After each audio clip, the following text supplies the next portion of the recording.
صلى الله وسلم على سيدنا محمد وعلى آله وأصحابه أجمعين. السلام عليكم ورحمة الله وبركاته.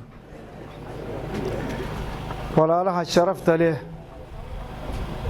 علماء الضمان قيب هذا الددوان مدح دنوي مادي حد وحوي وهجامين يا قفني هوري أحمد تيم كيسا لا صعدة كيسا سنتها ضمان وانصر ويننا مركو ورئيسا warkaydan waa gaabiyeen wasiimo badan fadhigeenan iyo imaadkeenan aan iskugu nimaadnay waxa aan u imaadnay waa hal ujeedo wacdi dheer iyo muxaadarooyin halka maanta looguma tirigelin waxaan u imaadnay magaaladan ama countigan Wajeer see loo badbaadiyaa waxay u baahan tahay magaaladan iyo ama countigan inqaad waxa la yiraahdo badbaadin bay u baahan tahay waxaan filayaa kulley dadka caqli ilaahay wuxuu noo siiyey bini'aadankan wuxuu ilaahay caqliga u siiyey waxa xun iyo waxsan inuu ku kala sooco haddii caqligaas sidii loogu tirigelay aanan ilaahay maanta aan loo fulinin xayawaanka waa laga xumaanayaa sidaa darteed walaalayaal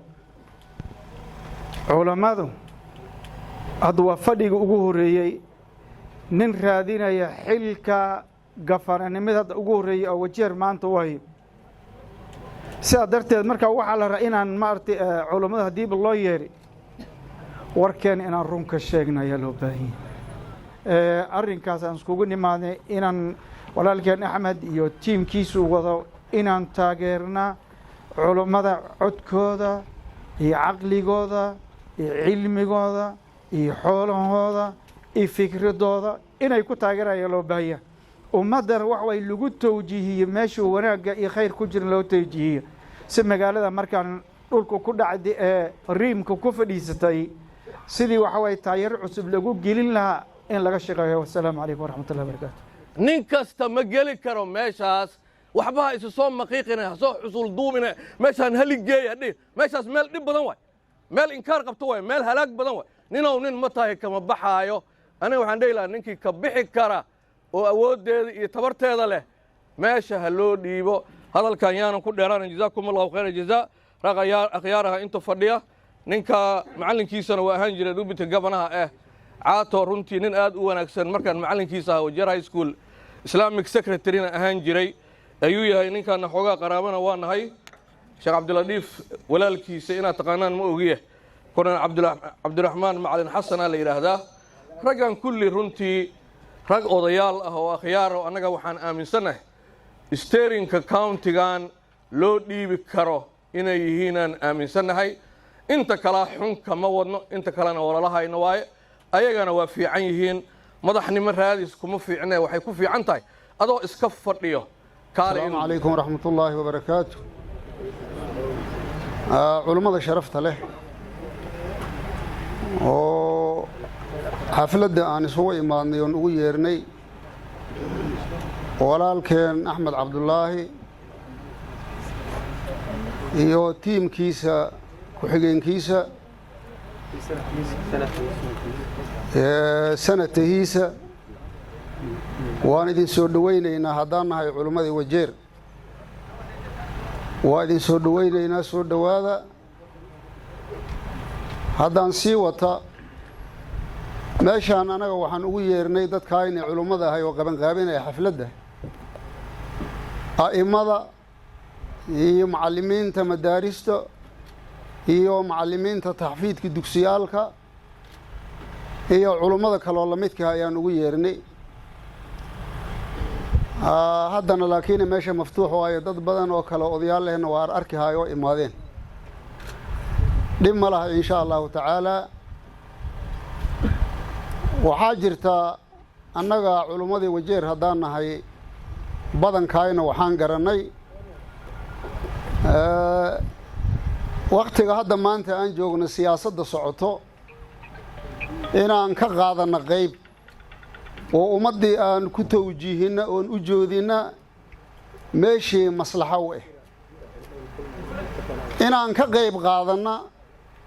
ma aha maaragtaa ceeb ma aha waxaad moodaa mar horeba in culummada intii raayaha laga bixi la yiri hadda ay culummada masaajidada ka soo baxeen oo siyaasad galeen siyaasadda mar hore in la hogaamiyo oo la gala ayaaba loo baahnayba ma aha ceeb waxaan dhageysanaynaa kulley adduunka idaacaadka iyo jaraa'idka waad la socotiin culummadan Yurubka Canada iyo meelahaas jiraan waqtigii siyaasad ay jirto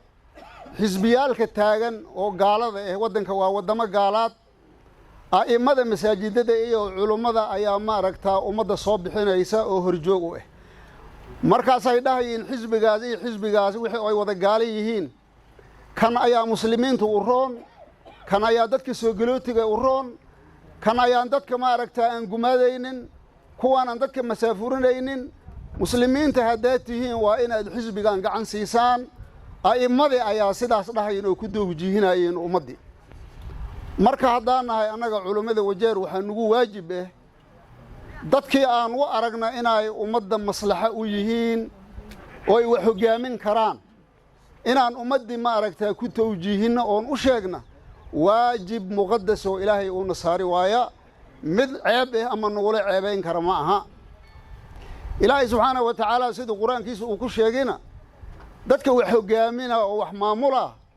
dadka wax aqaano oo culummada inay ahaadaan ayuu ilaahay iyo rasuulkiisa baa sheegay subxaanahu wa tacaala maxaa yeelay annaga waxaan u nasab sheeganaynaa rasuulka nabi maxamed calayhi salaatu wasalaam diintiisa inaan ku sugunnahay waad ogtihiin rasuulka sunnadiisa inaan noolayna waa nagu waajib rasuulka tilmaamtiisa iyo siiradiisana say ahayd qaa'idul jeesh ciidamada ninka hogaamiyey rasuulka ayuu ahaay culummada ninka hogaamiyeyna rasuulka ayuu ahaay majliska masaajidka ninka xafladda cilmiga dadka barana nabi maxamed ayuu ahay